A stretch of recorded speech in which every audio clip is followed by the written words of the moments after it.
အားလုံးပဲမင်္ဂလာပါခင်ဗျာဝင်းမြောက် channel လေးကနေပြန်လည်ကြိုဆိုလိုက်ပါတယ်ကျွန်တော်ဒီကနေ့တင်ပြပေးသွားမှာကတော့နေရက်မှာမှက်ရှိသူများရဲ့ထူးခြားတဲ့လက္ခဏာများအကြောင်းကိုပြောပြတက်ဆက်ပေးသွားမှာပဲဖြစ်ပါတယ်ခင်ဗျာ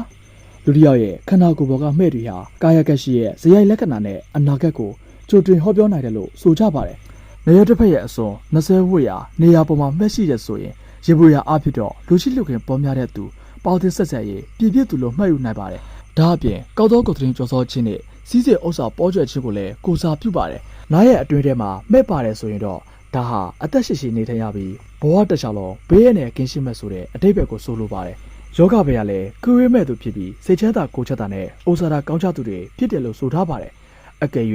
နာနာဘက်စလုံးမှာမဲ့ရှိတယ်ဆိုရင်တော့သက်ဆိုင်ရာနယ်ပယ်အသီးသီးမှာဩဇာလွှမ်းမိုးပြီးခေါင်းဆောင်ဘဝအထိတိုးတက်နိုင်သူဖြစ်ပါတယ်။ဒါပေမဲ့တခြားတစ်ဘက်ကကြည့်ရင်လည်းတာမန်ဘဝနဲ့အေးလူလူဖြစ်တန်းလို့သူတွေဖြစ်နေတတ်ကြတယ်လို့ဆိုထားပါတယ်ဟုတ်ကဲ့ပါခင်ဗျာဝင်းမြောက် channel လေးကိုအားပေးနေတော့ချင်းမစ်စများစိတ်ချမ်းသာခြင်းကိုယ်ချမ်းသာခြင်းနဲ့ပြည့်စုံကြပါစေခင်ဗျာကျွန်တော်ကတော့တင်ဆက်သူအောင်ရဲ့ဟိတ်ပဲဖြစ်ပါတယ်ခင်ဗျာ